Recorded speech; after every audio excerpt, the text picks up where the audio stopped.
Untuk informasi lebih lengkap dan berita terkait, klik link di deskripsi. Jangan lupa subscribe channel kami di YouTube dan juga install aplikasi CNBC Indonesia di Google Play Store dan App Store untuk mengikuti perkembangan berita ekonomi dan bisnis terkini. Pasar saham, satu hal yang harus kita ingat, Mas, bahwa di kondisi saat ini yang mendrive pasar saham meningkat itu adalah investor lokal, yang dimana kenapa investor lokal itu rame-rame masuk ke pasar saham, dikarenakan adanya ketidakpastian di sektor real. Ketika bisnis semuanya tidak bisa jalan, bisnis owner memindahkan uangnya awalnya ke deposito, ternyata bunga deposito terus turun, sekarang rame-rame pindah ke saham. Karena itu kita lihat mungkin di hari ini karena adanya beberapa sentimen, tapi karena likuiditas domestik yang sangat besar, kita mungkin masih bisa melihat IHSG masih ada kenaikan tapi marginal kami melihatnya. Mungkin hanya 0,1 sampai 0,2%. Dan itu masih akan disupport oleh investor lokal, dan investor global harusnya masih akan menjadi, akan menjadi pendorong di tahun 2021 dikarenakan kebijakan The Fed dan major central bank lainnya yang sangat-sangat dovish. Jadinya kami melihat masih ada arah naik di IHSG. Dan mungkin lebih baik kita cerita tahun depan ya. Di tahun 2021, dari Trimegah Sekuritas sendiri melihat IHSG akan berada di level 7.100.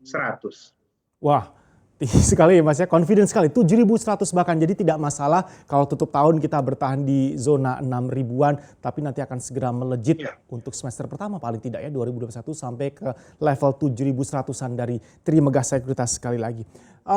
Global sentiment ini kan juga kita nantikan bersama, asumsinya banyak yang positif sebenarnya Mas Fahrul. Di 2021 ini sudah ada vaksin COVID-19, kemudian ada UU Ciptaker yang tinggal dinanti nanti seperti apa eksekusinya di lapangan. Kabinet juga sudah di reshuffle, kurang apa lagi ya. Kemudian ada Biden di Amerika Serikat dengan kebijakan-kebijakan barunya yang dianggap lebih lunak. Nah, apa yang bisa kita nantikan, dan untuk Indonesia sendiri mana yang akan lebih cepat terasa dampaknya?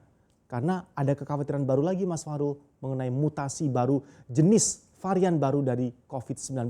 Sehingga masyarakat global ikut menyaksikan efektivitas dari vaksin nanti seperti apa kalau selama ini kita excited untuk menantinya.